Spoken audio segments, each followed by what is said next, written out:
सुप्रभात बच्चों। आज हम कक्षा 6 में वाक्य विचार पढ़ेंगे और इसके लिए आप सभी बच्चे अपनी पाठ्य पुस्तक अमोली निकालेंगे, व्याकरण पुस्तक अमोली निकालेंगे। अमोली का पाठ 12 वाक्य विचार हम आज कक्षा में पढ़ेंगे, इसलिए सभी बच्चे अपनी पुस्तक निकाल लें। हम पुस्तक के आधार से उसके उदाहरण लेंगे, कुछ अन्य उदाहरण मैं भी आपको बताऊंगी और उसके आधार पर आज हम वाक्य विचार करेंगे। ठीक है, सबसे पहले तो मैं आपको यह बताऊंगी कि वाक्य क्या होता है। सबने पुस्तक निकाल ली है ना? हाँ, शाबाश। सभी पुस्तक निकाल के पृष्ठ संख्या 126 है। ठीक है, अब हम सबसे पहले पढ़ेंगे वाक्य किसे कहते हैं। पदों का सार्थक और व्यवस्थित समूह जो है वह वाक्य कहलाता है। किसका? पदों का और पदों का सार्थक और व्यवस्थित समूह जो है वह हमारा क्या कहलाता है? वाक्य कहलाता है। और आप जानते हैं कि वाक्य के जो है वह 2 अंग हैं। वाक्य जो होता है उसके 2 अंग होते हैं। एक होता है वाक्य का विधेय और दूसरा होता है उद्देश्य। तो उद्देश्य, सबसे पहले वाक्य का उद्देश्य आता है। उद्देश्य में हम जैसे कहेंगे कि वाक्य में जिसके बारे में बताया जाता है उसे हम वाक्य का उद्देश्य कहते हैं। जैसे एक उदाहरण मैं बताऊंगी, बच्चे बंदर का तमाशा देख रहे हैं। अब बच्चे तमाशा देख रहे हैं, बच्चे किसका तमाशा देख रहे हैं? बंदर का। तो हमारा जो है मुख्य उद्देश्य क्या हो गया? बच्चे हो गया ना, क्योंकि कौन देख रहा है? बच्चे देख रहे हैं। जब हम प्रश्न करते हैं कौन कर रहा है, तो कौन कर रहा है में आ गया हमारा बच्चे, और क्या कर रहे हैं? बंदर का तमाशा देख रहे हैं। तो तमाशा देखना किसका हुआ? कौन देख रहा है? बच्चे। तो बच्चे जो है वह उद्देश्य हो गया और विधेय हो गया तमाशा देखना। ठीक है, अच्छा।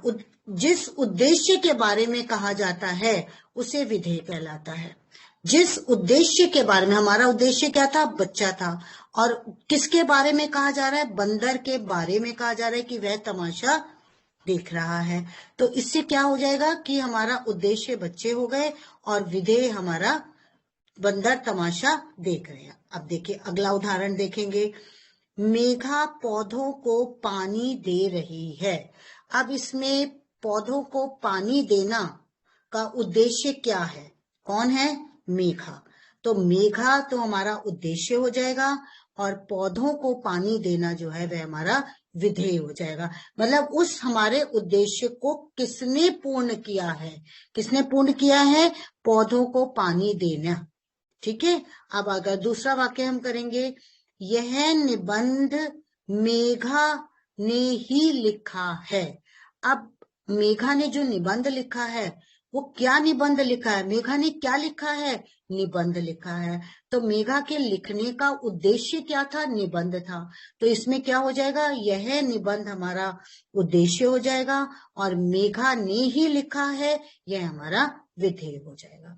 सभी बच्चों को मेरा ख्याल समझ आ रहा होगा। जो कार्य करता है वह हमारा उद्देश्य होता है और वह कैसे कर रहा है ये हमारा विधेय हो जाएगा। अब इसे देखेंगे, तीसरा उदाहरण देखेंगे। तुमने राघव को अपना लीडर चुना है। लीडर चुना है, किसको चुना है? राघव को। तो क्या हो जाएगा? राघव हमारा उद्देश्य हो जाएगा, तुमने राघव। ठीक है ना, और विधेय क्या हो जाएगा? लीडर चुनना। तो लीडर हमने किसको चुना है? राघव को। तुमने राघव को लीडर चुना। हमने किसी को संबोधित करते हुए कहा है कि तुमने राघव को अपना लीडर चुना है। तो लीडर चुना है कि किसको? राघव को। तो राघव हमारा उद्देश्य हो जाएगा। अब आगे हम पढ़ेंगे वाक्य के भेद। ठीक है, वाक्य के 2 भेद किए जा सकते हैं, एक तो अर्थ के आधार पर और एक रचना के आधार पर। अब अर्थ के आधार पर वाक्य का जो पहला भेद है, 8 भेद हैं वैसे, उसमें से हम पहला भेद करेंगे विधानवाचक। सब बच्चे लिखेंगे अर्थ, मतलब वाक्य के 2 भेद हैं, एक तो अर्थ के आधार पर होता है और एक उसकी रचना कैसी है, वह कैसा बना है वाक्य, उसके आधार पर। और एक अर्थ के आधार पर होता है कि उसका क्या अर्थ निकलता है। तो उसमें हमें इसके 8 भेद हैं। विधानवाचक लिखिए सब बच्चे। निषेधवाचक, प्रश्नवाचक, इच्छावाचक। ठीक है, पहले हम ये 4 करेंगे। पहला है हमारा विधानवाचक। जिस वाक्य में कोई सामान्य बात कही जाए, जैसे हम कोई एकदम, जिसको हम इंग्लिश में कह सकते हैं जनरल, सामान्य बात कही जाए, जैसे इस पुस्तक में ज्ञान की बहुत सी बातें, एक साधारण सा वाक्य है, परिश्रम करने से सफलता मिलती है, या परिश्रम ही सफलता की कुंजी है। तो ये हमारा विधान है कि मतलब ये तो होना ही है, जैसे विधान है मतलब ये तो होगा ही, पुस्तक से हमें क्या मिलेगा, ज्ञान मिलेगा, परिश्रम करने से सफलता मिलती है, और परिश्रम ही सफलता की कुंजी है, जैसे परिश्रम करने से ही हमें सफलता मिलती है। तो ये हमारा विधान है कि ये तो होना ही है, ये सामान्य वाक्य है। अब उसके बाद आ जाता है दूसरा, निषेधवाचक। जिस वाक्य में नकारात्मक हो, जो वाक्य नकारात्मक हो, जिसमें न, नहीं, मत आदि का प्रयोग हुआ हो। निषेध मतलब नहीं, विधान का मतलब होना ही है, और निषेध का मतलब है यह नहीं होना है। तो जिसमें नहीं, न, मत आदि, यही इसकी पहचान है, जिसमें न, नहीं, मत आदि प्रयोग हुआ हो उसे हम निषेध, निषेध का अर्थ होता है नहीं होना। जैसे इस पुस्तक में ज्ञान की कोई बात नहीं है, हमें जो कहूं कि इस पुस्तक में ज्ञान की कोई बात नहीं है, नहीं है मतलब नहीं है, निषेध है ही नहीं। तुम खाना अभी मत खाओ, ठीक है ना, मत मतलब हो गया कि नहीं खाना है। ठीक है, और एक वाक्य हम बताएंगे, हमें अपनी पढ़ाई पर तुमने अपनी पढ़ाई पर ध्यान नहीं दिया, निषेध किया ना, तुमने अपनी पढ़ाई पर ध्यान नहीं दिया, तुमने निषेध किया इसका। ठीक है, अब एक आ जाता है हमारा तीसरा है प्रश्नवाचक। जिस वाक्य में कोई प्रश्न किया जाए, ये तो साधारण बात है कि जिस वाक्य में कोई प्रश्न किया जाए और प्रश्नवाचक चिन्ह लगा हो, और वाक्य नकारात्मक या सकारात्मक, मतलब इसमें वाक्य नहीं में भी हो सकता है और हाँ में भी हो सकता है, सकारात्मक भी हो सकता है, पर इसमें क्या लगा होता है, पीछे प्रश्नवाचक चिन्ह लगा होता है। जैसे मैं आपसे पूछूं, सभी बच्चों ने अपना गृह कार्य कर लिया है, तो आप जो है ना, गृह कार्य कर लिया है प्रश्नवाचक है, तो ये हम क्या कहेंगे, प्रश्नवाचक वाक्य है। ठीक है, जैसे पुस्तक में आपके दिया हुआ है, क्या इस पुस्तक में ज्ञान की बहुत सी बातें हैं, आपसे प्रश्न पूछा गया है कि क्या इस पुस्तक में कोई ज्ञान की बात है, और कहे तुम अभी खाना क्यों नहीं खाती हो, तुम अभी खाना क्यों नहीं खा रही हो, तुम अभी घूमने क्यों नहीं जा रहे हो, तो इसमें प्रश्नवाचक चिन्ह लगेगा, जिसमें हम प्रश्न करते हैं किसी से, तो ये प्रश्नवाचक हो गया। अब हमारा चौथा आ गया, घ भाग हो गया, इच्छावाचक। इच्छावाचक वाक्य में इच्छा, आशा, शुभकामना और आशीर्वाद आदि जैसे शब्द, इसमें क्या होता है, इच्छावाचक में हमने किसी को शुभकामना दी है, हमने किसी को आशीर्वाद दिया है, हमने किसी को अपनी इच्छा प्रकट की है, आशा प्रकट की है। जैसे भाई साहब कुछ अच्छा सा खाना खिलाइए, अब हमने अपनी इच्छा प्रकट की है ना, कोई अच्छा सा खाना खिलाइए, तो ये इच्छावाचक हो गया। आपकी यात्रा शुभ हो, हमने इसको क्या दी है, शुभकामना दी है। अब हम आशीर्वाद से बताएंगे, सदा सुखी रहो, तो हमने उसको क्या दिया है, आशीर्वाद दिया है, तो हमारी अपनी इच्छा थी। ठीक है, अब हमारा पांचवा है संदेहवाचक। आपको शब्द से ही समझ आ गया होगा, जिस पर हमें कोई शंका हो, संदेह हो, जैसे लगता है आज विधि नहीं आएगी, मतलब उसको यह संदेह है, लगता है आज बहुत तेज वर्षा होगी। ठीक है, बादल गरज रहे हैं, शायद बारिश हो जाए, जिसमें हमने क्या करा, संदेह प्रकट किया, बारिश हो भी सकती है, नहीं भी हो सकती, पर हमने इसमें क्या किया है, संदेह प्रकट किया है, शंका प्रकट की है, तो हम कहेंगे क्या शायद आज मेरे घर मेरे दादाजी आए, आपने शंका प्रकट किया, संदेह प्रकट किया है। ठीक है, अब उसके बाद आ जाता है संकेतवाचक। जब हम किसी कारण या शर्त से जुड़े हो, जब हमने किसी से शर्त लगाई हो, यदि तुम आए तो मैं जरूर चलूंगा, यदि तुम खाना खा लोगे तो मैं तुम्हारे साथ घूमने चलूंगा। ऐसा आपके घर में होता है ना, आपकी मम्मी आपको कहती होंगी कि अगर तुम अपनी पढ़ाई कर लोगे तो मैं शाम को तुम्हें घुमाने ले जाऊंगी। तो इसमें क्या किया, उन्होंने संकेत दिया, ठीक है। अब आ जाता है हमारा आगे आज्ञावाचक। आपको शब्द से ही समझ आ गया होगा, किसी को हमने आज्ञा देनी है, अनुमति करनी है, प्रार्थना करनी है और किसी से अनुरोध करना है। किसी से हमने रिक्वेस्ट करती है, अनुरोध करना है, किसी से प्रार्थना करनी है और किसी से अनुमति परमिशन लेनी है, जिसे हम इंग्लिश में कहेंगे। जैसे तुम अभी खाना खाओ। हम किसी से क्या कर रहे हैं, तुम अभी खाना खाओ, अनुरोध कर रहे हैं। हम प्रार्थना करते हैं, आप कृपया आप यहाँ से चले जाइए। हमने प्रार्थना की ना उससे, है। और हमने किसी से अनुमति मांगी, अपनी मम्मी से आपने अनुमति मांगी, क्या मम्मी मैं घूमने जा सकता हूँ, क्या मम्मी मैं अपने दोस्त के घर जा सकता हूँ, तो आपने अपनी मम्मी से आज्ञा मांगी है, तो ये आज्ञावाचक हो गया। अब आ जाता है हमारा विस्मयादि बोधक, जिसमें हमें आश्चर्य, हर्ष, विस्मय आदि होता है। ऐसे वाक्य को हम विस्मयादि बोधक कहते हैं। जैसे हम कहे, वाह क्या बात है, अरे वाह तुम तो जीत ही गए, अरे तुम कहाँ चले गए थे, अरे तुम यहाँ कैसे आ गए, आदि हम शब्दों का जब हम प्रयोग करते हैं तो वह विस्मयादि बोधक कहलाते हैं। ठीक है।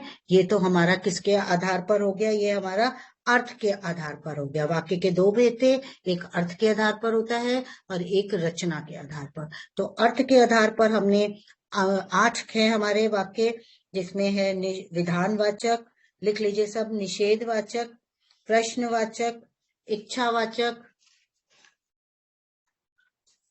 आज्ञावाचक, संदेहवाचक, संकेतवाचक और विस्मयादि बोधक। ठीक है। ये हमारे किसके आधार पर हो गए, अर्थ के आधार पर। अब हम करेंगे इसका जो वाक्य के दूसरा भेद है, रचना के आधार पर। रचना के आधार पर वाक्य के 3 भेद हैं, सरल वाक्य, संयुक्त वाक्य और मिश्रित वाक्य। कोई भी वाक्य होता है उसके 3 प्रकार होते हैं, सरल वाक्य, संयुक्त वाक्य और मिश्रित वाक्य। अब हम करेंगे सरल वाक्य। सरल वाक्य शब्द से ही आप समझ गए होंगे, सरल मतलब जो आसान वाक्य है। तुम पढ़ने बैठ जाओ, तुम खाना खा लो, तुम घूमने मत जाओ। इसमें हमने सीधा साधारण वाक्य है जिसका कि हमने किसी को कहा है कि आप ऐसा कर लो। जैसे कल विद्यालय का वार्षिकोत्सव बड़ी धूमधाम से मनाया गया। सूरज के उदय होते ही पक्षी चहचहाने लगे। मतलब क्या कहा हमने, सूरज के उदय होते ही पक्षी चहचहाने लगे। हमने मतलब ऐसा हुआ ही है कि जब सुबह हुई तो पक्षी चहचहाने लगे।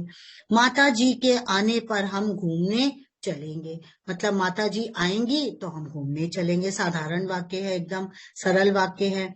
हम कहेंगे मतलब अलग दूसरा वाक्य है, लहर के तेजी से आने के कारण हम पीछे हो गए। ठीक है, लहर आई और हम पीछे हो गए। कल हम माता जी के साथ घूमने जाएंगे, कल मेरे पिताजी मुझे बाजार ले जाएंगे। ये बहुत सरल वाक्य है। ठीक है। अब आ जाता है हमारा संयुक्त वाक्य। जिस वाक्य में एक से अधिक सरल वाक्य हों, जिसमें सरल वाक्य एक से अधिक, एक ना होके 2 हों, तो उन्हें हम कहेंगे संयुक्त वाक्य।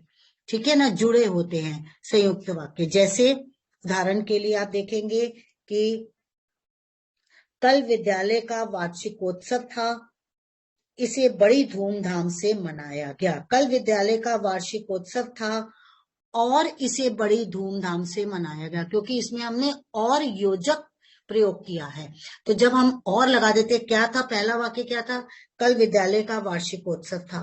अब हमने इसमें दूसरा वाक्य जोड़ दिया, बड़ी धूमधाम से मनाया गया। अगर हम कहें कल विद्यालय का वार्षिकोत्सव था, बड़ी धूमधाम से मनाया गया, ये अटपटा सा लगता है, थोड़ा फर्क लगता है। तो हम क्या कहेंगे कि कल विद्यालय का वार्षिकोत्सव मनाया गया और इसे बड़ी धूमधाम से मनाया गया। इसमें हमने और शब्द का प्रयोग करा, तो इससे क्या हो गया कि यह वाक्य हमारा और लगने से यह संयुक्त हो गया, मतलब 2 वाक्यों को हमने जोड़ दिया। ठीक है। अब हम कहेंगे, इसी का एक उदाहरण और करेंगे। सूरज उदय हुआ और पक्षी चहचहाने लगे। अब हम कहें सूरज उदय हुआ, ये तो साधारण वाक्य हो गया, सरल वाक्य हो गया। पक्षी चहचहाने लगे, पक्षी क्या चहचहाने लगे, कैसे, कहाँ, क्या, ये हमने किया। तो इसको दोनों वाक्यों को जोड़ने के लिए हमने क्या शब्द प्रयोग किया, और। तो और शब्द को प्रयोग करने से ये वाक्य में क्या आ गई है, सुंदरता भी आ गई है, और दो वाक्यों को हमने एक साथ जोड़ भी दिया है। ठीक है, अब हमारा तीसरा हमारा वाक्य आ जाता है मिश्रित वाक्य। मिश्रित वाक्य वह होता है जिसमें एक मुख्य वाक्य मतलब एक प्रधान वाक्य होता है और उसके साथ उस प्रधान वाक्य पर आश्रित अन्य वाक्य होते हैं जिन्हें हम उपवाक्य कहते हैं। ऐसे वाक्यों को हम मिश्रित वाक्य कहते हैं, जिनमें एक मुख्य या एक प्रधान उपवाक्य होता है और अन्य उसके ऊपर आश्रित उपवाक्य मतलब अन्य छोटे वाक्य भी उसके ऊपर होते हैं। जैसे कल विद्यालय का वार्षिकोत्सव था, ठीक है, जिसे बड़ी धूमधाम से मनाया गया। अब इसमें क्या हुआ, कल विद्यालय का क्या था, वार्षिकोत्सव था। अब बड़ी धूमधाम से मनाया गया जिसमें हमने जिसे शब्द का प्रयोग किया, जिसे बड़ी धूमधाम से मनाया गया। एक और वाक्य कर लेते हैं, जैसे ही सूरज उदय हुआ वैसे ही पक्षी चहचहाने लगे। इसमें हम जैसे ही क्या हुआ, सूरज उदय हुआ तो क्या हुआ, क्या प्रतिक्रिया हुई, वैसे ही पक्षी चहचहाने लगे। तो इसमें हम जैसे और वैसे शब्दों का प्रयोग करते हैं। तो इसलिए वाक्य के आधार पर दो हैं, आपके अर्थ के आधार पर, रचना के आधार पर। सभी बच्चे कल इसके दो दो उदाहरण लिखेंगे। ठीक है, चलो बच्चों।